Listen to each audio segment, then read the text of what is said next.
Essa é uma mensagem bíblica produzida pela Igreja MSBN Oeiras para o Corpo de Cristo.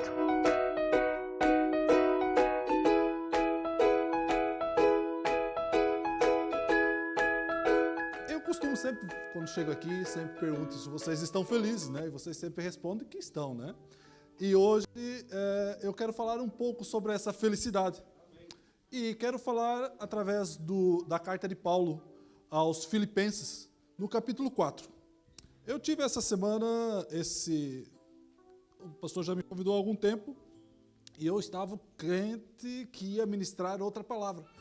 Mas a partir de quinta-feira essa palavra me queimou muito ao coração, e já vi que hoje já respondeu algumas perguntas sobre isso, e espero que também fale com vocês, como já falou comigo. Amém?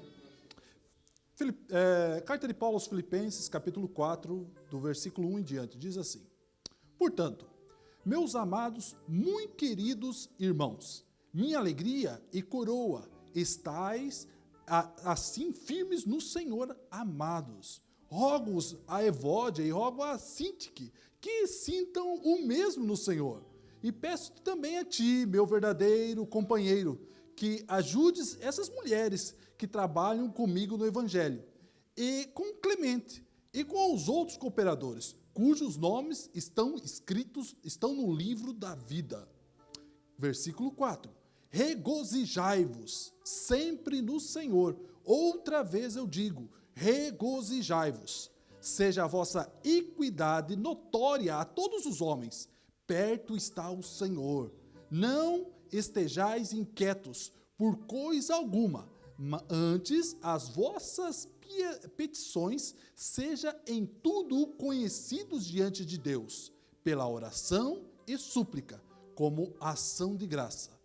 E a paz de Deus, que excede todo o entendimento, guardará os vossos corações e os vossos sentimentos em Cristo Jesus. Quanto mais, irmãos, tudo o que é verdadeiro, tudo o que é honesto, tudo o que é justo, tudo o que é puro, tudo o que é amável, tudo o que é de boa fama, se há alguma virtude, se há algum louvor, pensai nisso. E o que também aprendestes, e recebestes, e ouvistes, e vistes em mim, isso fazei, e o Deus da paz será convosco. Amém? Glórias ao Senhor Jesus. Ora, essa semana, não sei se vocês souberam, ou muitas vezes foi até divulgado no WhatsApp da igreja, a morte de um grande evangelista. Billy Graham morreu aos seus 99 anos. Dedicou 70 anos da sua vida a evangelizar não só a América, que ele era americano, mas o mundo todo, que ele teve em quase todos os países do mundo pregando o evangelho. Ele era conhecido por ser chamado metralhadora de Deus, mas na verdade a sua palavra era simples, era só Jesus pode salvar os problemas do mundo, só Jesus salva. Ou como eu li essa semana numa pregação dele de agosto de 79, que ele diz assim, você pode até praticar os mandamentos, mas sem Jesus isto não é nada. Então, era um grande pregador, grande evangelista. E outro grande evangelista que vamos falar sobre ele essa noite é o nosso querido irmão Paulo, ou o apóstolo Paulo. E quando eu vejo esses dois, tanto o Billy Graham como o Paulo, vejo o amor que eles tinham pela igreja, o amor que eles tinham pelas pessoas, a dedicação da vida completa que eles tinham pelas pessoas. Não era pela sua grandeza ou por ter o seu status, mas era amor pelas pessoas. Ele dizia assim, quando via alguém, Billy Graham quando via alguém descendo para aceitar Jesus, quando ele fazia o apelo, o seu coração queimava de alegria por aquele momento, né? E quando vejo Paulo e quando vejo ele, vejo esse amor pelas pessoas. E nessa noite, espero construir algumas coisas com vocês. E uma das coisas que eu quero honrar nessa noite é também o nosso pastor, porque vejo nele o amor pelas pessoas. Como Billy Graham, como Paulo, ele tem um amor pelas pessoas. E eu espero que vocês também honre ele, porque ele merece essa honra. Mas voltando à nossa carta de Paulo aos Filipenses, lá no início, no capítulo 1, deixa eu contar um pouco sobre a história aqui dos Filipenses e de Paulo. Paulo, essa carta, essa igreja de Filipe era uma das primeiras igrejas que ele montou, ou construiu, ou organizou. E depois, quando ele foi viajar nas suas missões, foi uma das primeiras igrejas que incentivaram, tanto monetariamente, como pelas suas orações, para que ele fosse às missões. Aí, quando essa carta ele já está preso, provavelmente em Roma. Os teólogos não têm ainda uma visão assim muito clara da situação, mas ele provavelmente está preso em Roma. Aí, mas só que você repara nessa carta a alegria dele, a alegria, o amor que ele tem por cada irmão, por cada irmão daquela congregação. E essa carta é chamada quase uma carta da alegria, porque é a alegria dele completamente ali, misturada naquilo tudo, no amor, no companheirismo, e ele vê e você dá para você sentir, através da leitura, o amor que ele tem por aquelas pessoas. Aí, mas contando o que está acontecendo aqui nessa carta, foi que os irmãos souberam que ele estava preso. Ele estava preso e os irmãos queriam saber notícia dele. Queriam saber notícia e queriam ajudá-lo no seu momento de aflição. Então eles enviam um irmão chamado Epafrodito. Esse irmão Epafrodito vai ao encontro de Paulo e Timóteo. A carta quem escreve é Paulo e Timóteo, né? Mas vai de encontro a Paulo para ajudá-lo monetariamente ou até espiritualmente ou naquele for preciso, né? Mas entretanto Epafrodito adoece e quase morre. E daí Paulo fica muito angustiado quando ainda por cima os filipenses descobrem que Paulo estava preso e Epafrodito, que eles amavam, também estava doente. Mas só que depois o Epafrodito se recupera da sua doença e volta, e daí Paulo envia uma carta, essa carta que nós estamos lendo essa noite, envia essa carta para que as pessoas se alegrem novamente e não fiquem preocupadas, nem com Paulo, nem com o Epafrodito, que tinha se adoecido. Aí vocês reparam que no capítulo 1 e no versículo 3, ele já começa a carta, no princípio da carta já começa com a alegria. Porque se vocês acompanharem aí nas suas Bíblias, ele diz assim, no capítulo 1, versículo 3, dou graças ao meu Deus, todas as vezes que me lembro de vós, fazendo sempre com alegria, que ele escreveu, com alegria, a oração por vós em todas as minhas súplicas. Veja a alegria pelas pessoas, pelaquela comunidade, pelo cada um daquela comunidade, né? Aí no versículo 7, no mesmo capítulo 1, no versículo 7, ele diz assim, como tenho por justo sentir isto de vós, e sentir isto de vós todos, porque vos retenho em meu coração, Veja o amor que ele está falando, que ele está sentindo e que ele está tentando passar para o texto. Aí ele continua, pois todos vós fostes participantes da minha graça, tanto nas minhas prisões, como na minha defesa e confirmação do Evangelho. Daí no versículo 8 ele diz assim, porque Deus me é testemunha das saudades, não da saudade das pessoas, da saudade da comunidade, da saudade de todos vós. Como eu tenho saudade de vocês. Vocês deve ter alguém que você tem saudade, né? E quando você pensa nessa pessoa, você imagina a saudade que tem, né? Saudade. Então Paulo está repassando essa mesma saudade, né? Que tenho de todos vós, em entranháveis afeição de Cristo.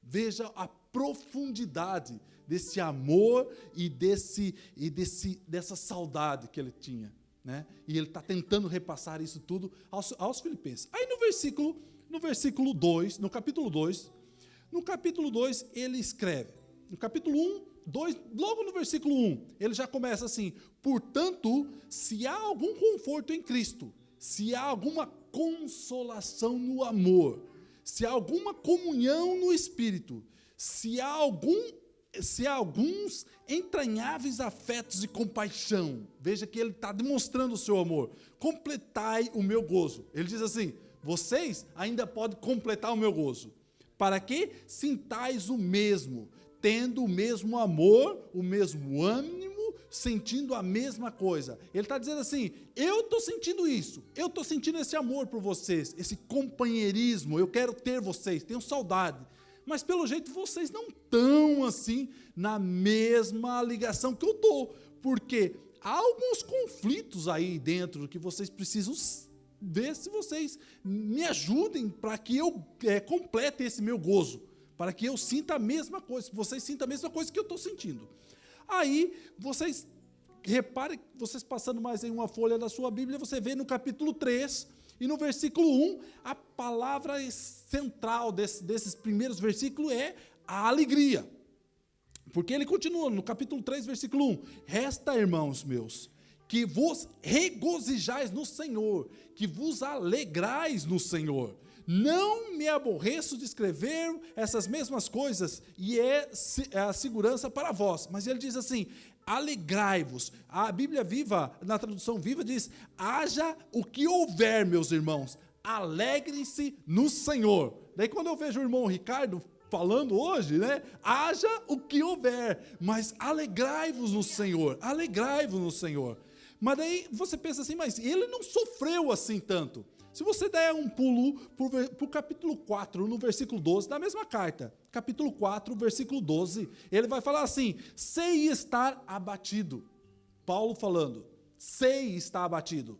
Eu não me alegro, eu me alegro em todas as coisas. Até quando eu estava abatido, sei também ser abundante, ter muitas coisas. Em toda maneira, em todas as coisas estou instruído, tanto a ter fartura como a ter fome, tanto a ter abundância, como a padecer necessidade,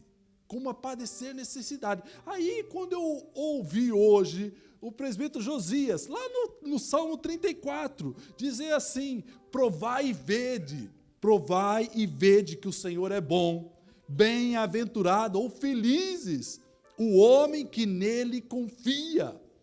Você vê o amor, o agir do Espírito Santo ali. Provai e vede. Você quer ver, você quer ser feliz, você quer essa felicidade, essa bem-aventurança?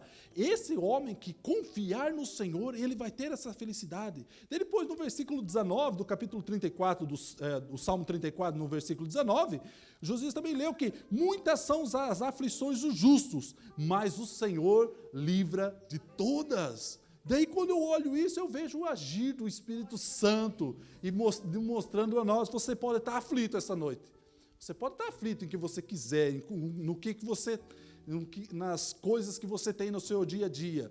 Você pode estar aflito porque você tem o seu neto doente. Você pode estar aflito porque está procurando emprego. Você pode estar aflito porque você está tratando os papéis. Você pode estar aflito porque está grávida, né? Ou você teve um filho agora há pouco tempo, pode estar aflito porque o filho nasceu e tem um futuro tão longe pela frente. Você está aflito, como eu falei aqui ao irmão Marcos, né, sexta-feira, que disse que tinha que ler um livro dos Lusíadas porque tinha prova amanhã. Você pode estar aflito, mas em todas as coisas eu confio no Senhor, porque eu sei que Ele vai fazer, eu sei que Ele vai pôr. Voltando lá na nossa carta aos Filipenses, vamos ao texto qual lemos no começo, que é no capítulo 4, que é esse que eu quero falar essa noite, que essa foi só uma breve introdução à carta. No capítulo 4, no versículo 1, Filipenses 4:1, diz assim: portanto, meus amados e muito queridos irmãos, veja o amor que ele está ali sentindo, tentando repassar na carta, dizendo: portanto, meus amados e muito queridos irmãos, minha alegria e coroa está assim firme no Senhor. Minha alegria, você quer ter alegria? Está firme no Senhor. É essa a conexão, Aí ele diz no versículo 2, ele fala lá da Evódia e da Sintique, né? Que parece que havia ali um conflito qualquer, que ela disse assim, que vocês duas sintam a mesma coisa, não ficam aí discutindo ou brigando, né? Aí ela até convida lá o seu companheiro a ajudar as duas, né? Olha, no versículo 3, e peço-te também a ti, meu verdadeiro companheiro, que ajudes essas mulheres. Essas mulheres pareciam que estavam ali em conflito, né? Por isso é que lá atrás ele vai dizer assim, vocês querem sentir o mesmo amor que eu, vocês têm que fazer a mesma coisa, vocês não podem estar em conflito, vocês não podem estar brigando. Nós todos vamos para o mesmo caminho, estamos indo para o mesmo lugar, e é um ajudar o outro, né? É um ajudar o outro. Nós não estamos brigando para que um chegue primeiro, porque a gente vai chegar ao mesmo tempo. As coisas vão acontecer a mesma coisa. Nós estamos indo para o mesmo caminho e temos a ajudar uns aos outros. E isso é que Paulo está tentando dizer aqui a Evódia e a Sintique, né? Mas aí, passando à frente, aí ele diz assim, dizendo que elas trabalharam comigo no Evangelho, e com Clemente, e com os outros companheiros, cujos nomes estão no livro da vida. Repare, o teu nome, o meu nome, já está escrito no livro da vida. Nós estamos caminhando para o mesmo destino. Não tem que haver conflitos, não tem que haver nada disso, porque a gente estava caminhando para o mesmo lugar. Aí ele diz no versículo 4, que é onde a gente vai se apegar essa noite: regozijo-vos, alegrem-se sempre no Senhor. E ele diz outra vez digo, regozije, ou alegre-se, depende da tradução sua aí, tá, alegre-se. Aí quando a gente repara esse alegre-se, ou esse feliz, ou esse regozijai-vos, parece que a gente perdeu o valor. Na nossa sociedade de hoje, a gente perdeu o valor dessa alegria. Porque a alegria é quando você tem alguma coisa. Você comprou um carro, você agora é alegre. Você comprou a sua casa, agora você é alegre. Você comprou o telemóvel que você precisava, agora você é alegre.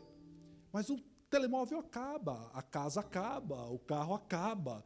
Tudo isso acaba, isso tem um fim, isso tem um princípio e tem um fim. Mas é diferente a alegria que está demonstrando aqui. O ano passado, no meio do ano, nós na escola dominical, a gente estudou as bem-aventuranças, Mateus capítulo 5, as bem-aventuranças. Aí a gente viu todas as bem-aventuranças. Se vocês quiserem lá olhar, Mateus capítulo 5 diz assim nas bem-aventuranças, né? Ele diz assim, bem-aventurado ou feliz o pobre de espírito. Bem-aventurado, ou pode mudar a tua tradução, pode ser feliz o pobre de espírito. Ou bem-aventurado ou feliz os que choram. Bem-aventurado ou feliz os mansos. Bem-aventurado ou feliz os que têm fome e sede de justiça. Repare a diferença. A diferença não é ter alguma coisa. Não é ter um carro, ou ter uma casa, ou ter algo, um bem. Não é, porque a nossa felicidade, o olhar da Bíblia para a felicidade é uma felicidade diferente. Não é uma felicidade de ter alguma coisa, mas é uma felicidade de ser alguma coisa. Eu sou manso, eu sou pobre de espírito, hoje eu choro, hoje eu tenho fome e sede de justiça. Por isso eu sou feliz. Veja a diferença, não é uma diferença de ter objeto ou ter alguma coisa. Isso pode fazer-nos confusão, mas vamos ver mais para frente como é que a gente pode ter essa felicidade, gozar dessa felicidade, mesmo não tendo nada, ou menos não possuindo nenhum bem. É essa a dificuldade. Mas, voltando lá ao nosso ao nosso texto, Filipenses capítulo 4, onde vocês já estavam, nós vemos que a alegria de Paulo é a alegria que ele está tentando passar aos filipenses, é por causa da dificuldade do medo e da angústia que eles estavam tendo. Eles estavam tendo um medo e uma angústia que excedia aquilo do normal, porque eles estavam tendo uma angústia porque Paulo estava preso. Eles estavam tendo uma angústia porque o seu companheiro que enviou a Paulo, o Epafrodito, tinha ficado doente. Então eles estavam angustiados. Aí se você olhar no versículo 6, no versículo 5, ele diz assim: você quer, seja a vossa equidade, ou seja, o seu modo de agir, notório a todos os homens. Perto está o Senhor. Se você olhar no versículo 4, ele fala: alegre-se. Se você olhar no versículo 5, ele está dizendo assim: você quer ser alegre? Então comece a fazer algumas coisas que eu vou lhe dizer a partir de agora. Seja a vossa equidade, ou seja, o seu modo de agir, notório a todos os homens. Seja o seu modo de agir visível para quem está lá fora. Seja o seu modo de agir diferente onde você trabalha. Seja o seu modo de agir, como diz o nosso irmão, diferente lá no hospital, mesmo na angústia. O seu modo de agir vai ficar completamente diferente. É diferente. É isso que ele está tentando dizer. Que a felicidade que Paulo está querendo passar não é uma felicidade de ter, mas de ser. Aí, se você olhar no versículo 6, do mesmo capítulo 4, ele vai dar uma outra dica do seu modo de ser feliz. Ele vai dizer assim: não estejais inquietos, ou não estejais ansiosos. Não estejais ansiosos por coisa alguma. Não estejais ansiosos por coisa alguma. Antes as vossas petições sejam em tudo conhecidas diante de Deus, pela oração, súplica, com ação de graça. Primeira coisa que nós vemos aqui, esse versículo tem várias coisas, mas vamos nos concentrar na parte A, que é: não estejais inquietos por coisa alguma, ou não estejais ansiosos por coisa alguma. Quando nós vemos a ansiedade, quando nós temos uma ansiedade por algo, por alguma coisa, nós passamos a ter um medo daquela coisa. Por exemplo, eu estou ansioso por causa de um emprego novo que eu tenho. Então eu passo a ter uma espécie de um medo. Mas isso é uma coisa normal. Agora, quando essa ansiedade passa a ser além do normal, esse medo passa a ser também além do normal. Vocês podem achar que isso não é nada, mas tem pessoas que hoje estão trancadas dentro do quarto ou dentro de casa e não saem de casa. Por quê? Por causa da ansiedade. Ansiedade de sair fora de casa. É o medo que produz dentro dela. Produz um medo. Repare, corre a sua Bíblia assim, um pouco para trás, no Evangelho de Marcos, no capítulo número 4. Diz assim: havia uma grande tempestade, né? Aí Jesus estava na polpa, dormindo com a cabeça sobre o travesseiro, assim, aquele que não tinha nenhuma preocupação nenhuma, né? Os discípulos acordaram e clamaram: mestre, não te importas que morramos? Ele se levantou, repreendeu o vento e disse ao mar: aquieta-se, acalme-se. O vento aquietou e fez-se completa bonança. Então perguntou aos discípulos: por que vocês estão com tanto medo? Por que vocês estão com tanto medo? Medo, a ansiedade deles provocou um tanto medo por causa da tempestade.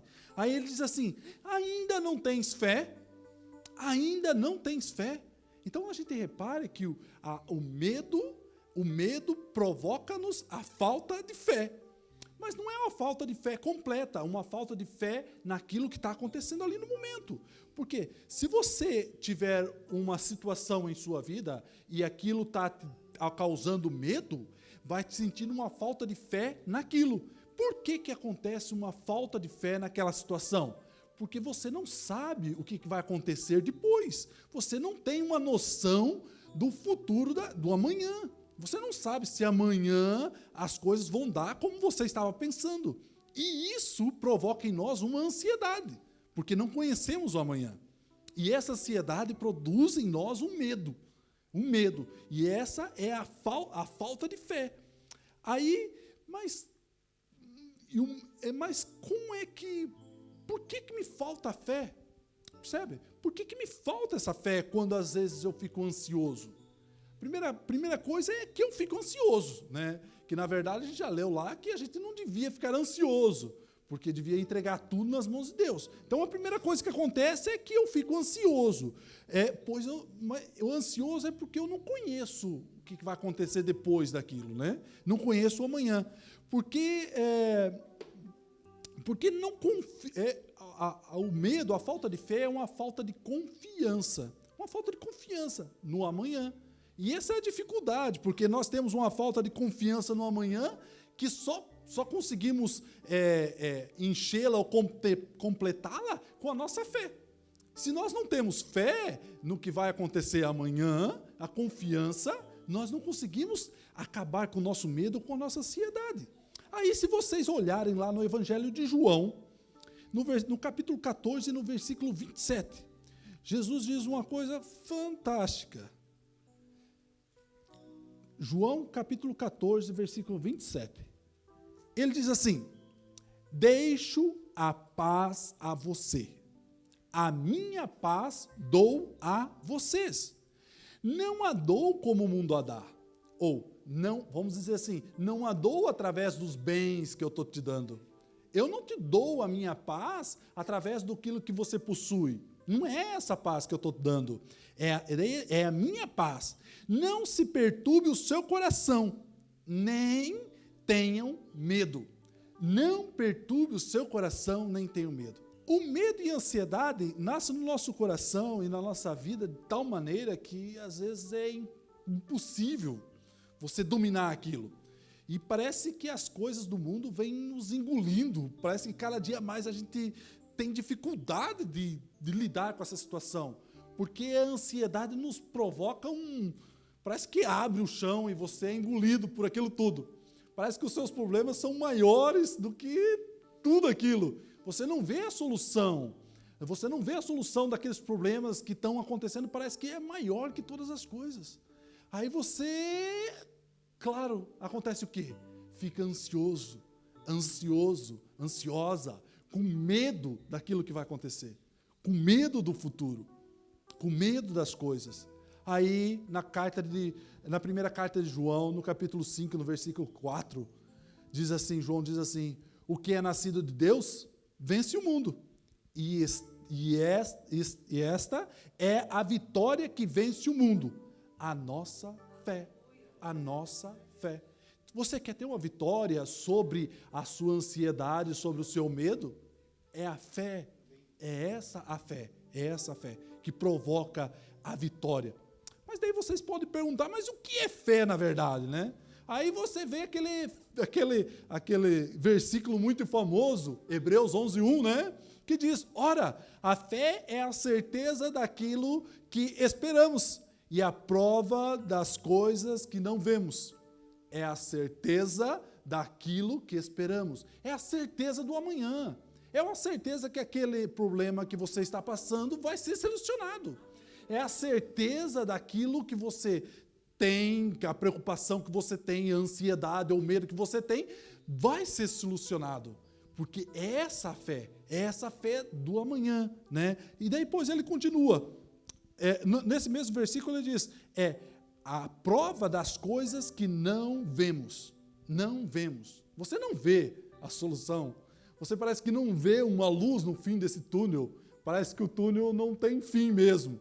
Mas não é isso. Ele diz assim, é a prova das coisas que não vemos. Não vemos. É a prova das coisas que não vemos. Você tem certeza absoluta que há um fim nesse túnel. Não há um fim. Mas você não consegue ver. Mas tem a fé que há um fim. Que há um fim. Aí, quando você olha Mas aí você olha lá na segunda carta de Paulo aos Coríntios, no capítulo 5, no versículo 7, ele diz assim, porque vivemos por fé, não pelo que vemos. Veja como completa. Nós vivemos por fé e não pelo que vemos. Você tem medo, ansiedade? Deixa isso, viva por fé. Viva por fé, viva por fé, viva por aquilo que você não vê, mas tenha certeza que há um fim. Há certeza que há um fim. Como é que eu obtenho fé? Essa é uma pergunta muito interessante, porque às vezes nós não temos essa capacidade de lutar contra a ansiedade ou contra o medo, mas como é que eu possuo essa fé? Aí em Romanos, no capítulo 10, Paulo escreve aos Romanos dizendo assim, no capítulo 10, versículo 17, ele dá essa solução para a fé, para como você obter essa fé, como você ter essa fé. Porque ele diz assim, consequentemente, a fé vem por se ouvir a mensagem, e a mensagem é ouvida mediante a palavra de Cristo. Não há outra maneira, não há outra maneira. Como é que você quer vencer o seu medo ou a sua ansiedade se não for através da fé? E como é que você quer ter fé se você não lê a palavra de Deus? Se você não pratica? Por isso é importante você diariamente ter um relacionamento com Deus, relacionamento com a Trindade, com o Espírito Santo, com Jesus, com a palavra, saber, conhecer. Não adianta, é necessário você ter um momento para isso. É necessário você ter um momento, ou na manhã, quando você acorda, ou antes de dormir, ter um momento de comunhão com Deus. Como é que você quer vencer a sua ansiedade ou o seu medo, se você não tem esse momento de comunhão? É necessário esse momento de comunhão. Aí você, de onde vem essa fé? Essa fé, como é que essa fé é produzida? De onde é que vem? Vem de nós mesmos? Vem de dentro de nós, aqui dentro? Eu tenho que me procurar lá dentro. Aí o mesmo Paulo vai falar lá em Efésios no capítulo 2, e no versículo 8 e 9, ele vai nos dar uma dica sobre isso. Vai dizer assim, pois vocês não são salvos pela graça, por meio da fé. E isto não vem de vós, não vem de vocês, é dom de Deus, não por obras para que ninguém se glorie, porque se a fé fosse nossa, se provinha de nós, era um momento de nós gloriarmos, olha, eu tenho uma fé maior que o outro, a minha fé é maior que a do outro, porque eu consigo, porque eu tenho alguma coisa. Na verdade, ele está dizendo, não, vocês não têm que se gloriar de nada, porque a fé não vem de vocês, né? A fé é dom de Deus, E por isso, o vencer a ansiedade, como é que eu posso vencer essa ansiedade, então, e esse medo? É produzindo a fé primeiro, produzindo a fé, esperança naquilo que ainda não se vê, mas você já está se vendo. Você já está vendo o fim dos seus problemas solucionados, lá no fim do túnel, mas você ainda não crê, você crê, mas ainda não vê. Então, essa é a transformação que tem que haver em nós, tem que deixarmos essa ansiedade, tudo isso que nos deixa e nos amargura e depois nos produz medo em nós, tá vendo? Provérbios 3:5 diz assim, confie no Senhor de todo o seu coração, e não se apoie no seu próprio entendimento. Foi o que Josias leu. Confie no Senhor.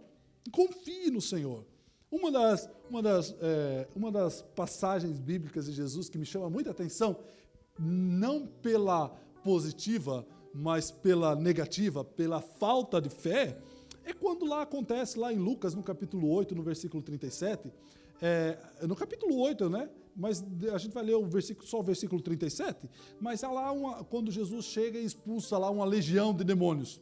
E os demônios vão lá todos para os porcos, e daí o que acontece? Que as pessoas ali em volta começaram a falar a Jesus e tal, e daí ele diz assim, toda a multidão da terra dos gadarenos ao redor lhe rogou que se retirasse deles. Todas as pessoas estavam ali em volta, Jesus, vai-se embora daqui, que eu não quero ter você aqui. Daí ele segue, no mesmo versículo ele segue, porque estavam possuídos de grande temor. estavam possuídos de grande medo. Medo. Então, o medo faz nos separar de Jesus, na verdade. O medo e a ansiedade faz nos separar de Jesus. Porque temos medo do que vai acontecer. Temos medo do que vai acontecer depois, na luz, no fim do túnel. E daí nos trancamos em casa, aí nos trancamos no nosso quarto e ficamos lá. Porque temos medo de tudo que vai acontecer, né? Mas depois, um outro grande exemplo de fé é o que acontece no Lucas, logo após essa passagem, dá um grande exemplo de fé, que é no capítulo 8, no versículo 50, que é quando a filha de Jairo tinha, todo mundo chegou lá e disse assim, olha, a sua filha já morreu, deixa aí o mestre, que a tua filha já morreu, e não incomode mais ele. Aí Jesus diz assim, Jesus, porém, ouvindo, respondeu dizendo, não temas, ou não tenhas medo, crê somente, tenha fé, veja aí, crê somente, tenha fé, não tenha medo, tenha fé e será salva, Filipenses capítulo 4, no versículo 6, não estejais inquietos por coisa alguma, antes as vossas petições sejam tudo conhecidas diante de Deus. Põe as suas preocupações, as suas ansiedades, os seus medos, as suas angústias diante do Senhor. É isso que ele está querendo dizer. Ponha isso diante do Senhor. Ponha isso diante do Senhor. Aí ele vai dizer no capítulo 7 um segredo fantástico, que ele vai dizer assim, a paz, ponha isso tudo nas mãos do Senhor, né? Que ele está dizendo no versículo 6, ponha isso tudo, a inquietação, a ansiedade, o medo, tudo que vocês estão sentindo, ponha isso nas mãos de Deus, diante de Deus. Aí ele diz no versículo 7, e a paz de Deus, que excede todo entendimento. Você não vai entender essa paz.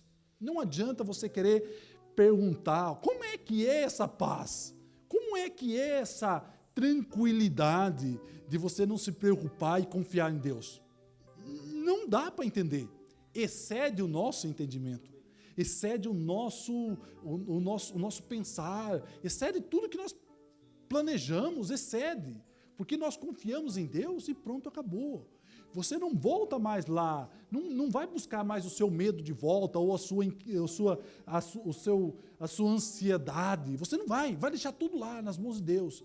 E isso só provando, só usando, só tentando mesmo e pondo lá nas mãos de Deus e usando isso. Você vai ver que essa paz que você usa vai exceder. Você não vai conseguir explicar, você não vai conseguir dizer assim, olha, estou tranquilo. E alguém vai te perguntar, mas por que você está tranquilo nessa montes de problemas? Você vai falar assim, olha, não sei explicar, porque isso excede o meu entendimento. Aí, ele seguindo, no versículo, daí ele vai dizer, na parte B do versículo 7, guardará os vossos corações e os vossos sentimentos. Aonde? Nas coisas? Nos objetos? No ter, no possuir? Não. Ele vai dizer, em Cristo Jesus. Ponha os seus sentimentos em Cristo Jesus. Ponha o seu olhar. Ponha tudo que você puder em Cristo Jesus. Ponha tudo. Faça tudo conforme Ele está te pedindo. Ele está te pedindo, olha, põe aqui que eu guardo, que eu seguro, que eu livro você de toda essa ansiedade, todo esse medo. Aí ele segue no versículo 8, dizendo, quanto ao mais, irmãos, tudo que é verdadeiro, tudo que é honesto, tudo que é justo, tudo que é puro, tudo que é amável, tudo que é de boa fama, tudo que há virtudes, se há louvor, pensai nisso. Aí quando a gente olha quanto tempo da nossa vida diária nós pensamos nisso. Quanto tempo da nossa vida diária nós dedicamos a pensar em coisas verdadeiras, em coisas honestas, em coisas justas, em coisas puras, amável, boa fama, coisas que há virtudes, coisas que têm algum louvor. Daí a gente vai lá para as novelas, vamos lá para não sei para onde, matou, morreu, não sei, há algum louvor nisso. Isso é alguma coisa amável. Isso é alguma coisa que você tem que pensar. Isso é alguma coisa que te dá há alguma coisa justa nisso tudo? Aí você pensa assim, não há. Mas depois eu não perco nem uma hora, nem 20 minutos lendo o que é amável, o que é justo, o que é verdadeiro. Não perco um minuto fazendo um culto doméstico. Não perco nem ali 15 minutos reunindo a minha família e falando, olha, vamos aqui, ler a palavra, mesmo que eu não sei explicar direito ainda. Não sei, mas vamos ler. Olha, hoje vamos ler esse capítulo. Amanhã vamos ler o capítulo seguinte. Olha, amanhã no outro dia vamos ler o outro. Mas eu perco um minuto, pelo menos. Perco ali um tempo reunido e falando sobre isso. Não, eu prefiro fazer outras coisas. Netflix, né, que é agora, Facebook, Instagram, outra coisa qualquer, né? Mas nem perco nem 15 minutos, nem um minuto olhando o que é verdadeiro. E às vezes a gente passa o dia todo. Quando a gente fala, eu já falei isso aqui uma vez, mas quando a gente fala do dízimo, a gente está falando de coisa monetária, né? Coisas que a gente tem, ou você está dando dízimo do seu salário que você recebe. Mas Deus também está perguntando, cadê o dízimo do meu dia que você gastou? Você gastou 24 horas do dia que eu te dei e você não me deu o dízimo desse dia. Você não me deu o dízimo desse dia que você gastou. Fui eu que te dei. Cada minuto, cada segundo que está aí contado no teu relógio, a tua força, a tua coragem para ir trabalhar, esse dia fui eu que te dei. E ele está dizendo, cadê o meu dízimo desse dia? E a gente nada. Toda coisa que é amável e verdadeira, isso fica para trás, para outro dia, para amanhã, para domingo. Domingo o pastor vem cá e fala tudo que é amável e verdadeiro e justo e puro e pronto, está feito, está feita a minha parte. Mas não é isso. Ele está dizendo que, olha, você quer vencer a ansiedade, quer vencer a sua inquietação, quer vencer isso tudo, esse teu medo, você tem que pensar em coisas verdadeiras, honestas, justas, puras, de boa fama e dar algum louvor. Porque se você não fizer isto, não vai conseguir vencer aquele outro, porque falta fé, tá vendo? Falta fé. Aí no versículo 9, ele diz assim, o que também aprendestes e recebestes. Porque você veio na escola dominical e aprendeu, você veio na escola dominical e recebeu, porque os professores vieram e deram alguma coisa, ou veio no culto e você recebeu alguma coisa. Você recebeu e aprendeu alguma coisa. Ou pelo menos ouvistes, né? E ouvistes. E vistes em mim, isso fazei. E o Deus da paz será convosco. O Deus da paz será convosco. O Deus que tira toda a ansiedade, o Deus que tira todo o medo, o Deus que tira tudo que toda a preocupação. É o mesmo Deus que dá a fé, que dá o dom da fé. É o mesmo dom, é o mesmo Deus. Ele está fazendo tudo por você. Ele te dá dando a fé, tirando o medo, tirando a ansiedade, te dando tudo. Você tem que somente pôr nas mãos dele. Já viu uma coisa tão simples e às vezes a gente se apega tanto aos nossos problemas e às nossas coisas. Então, o que eu hoje convido a você é deixar diante de Deus, simplesmente. Não precisa fazer mais nada. O que eu hoje convido a você é a deixar a sua ansiedade, o seu medo, a sua angústia diante de Deus e confiar. Não é deixar lá e depois ir lá tomar. Ah, Senhor, não resolveu? Olha daqui que eu vou resolver da minha maneira. O Senhor não está demorando muito. O Senhor não tem muita pressa. Eu tenho mais pressa que o Senhor. Então, dá cá de volta que eu vou resolver da minha maneira. Não, é deixar. Deixar. Deus, resolva. É confiar completamente nele. Confiar completamente nele. Eu quero convidar vocês a ficarem em pé e quero orar com vocês por causa disso. Quero orar com vocês por causa disso. Você que quer ter esta paz e essa tranquilidade e que você ainda não tem, há uma maneira só, é pôr nos pés de Jesus.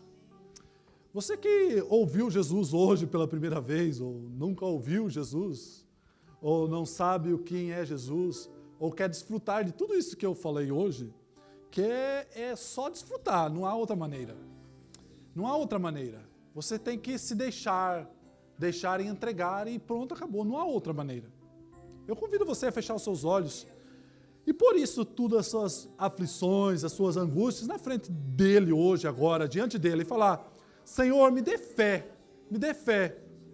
Senhor, eu ponho os meus, ó Senhor. Cada irmão aqui nessa manhã, nessa noite, ó Senhor, está pondo a sua ansiedade, o seu medo, a sua angústia, Senhor.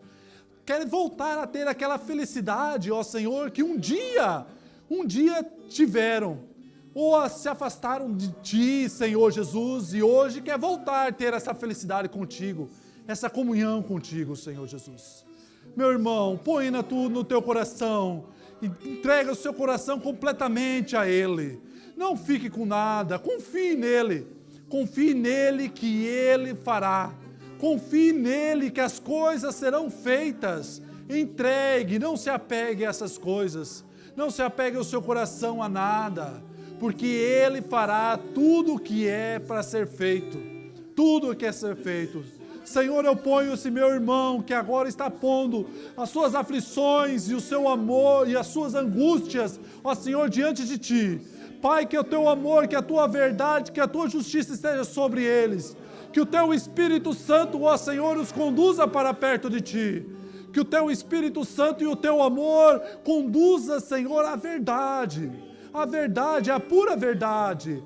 A pura verdade, a pura paz, aquela paz, Senhor, qual temos e que não podemos explicar, mas Tu sabes qual é essa paz.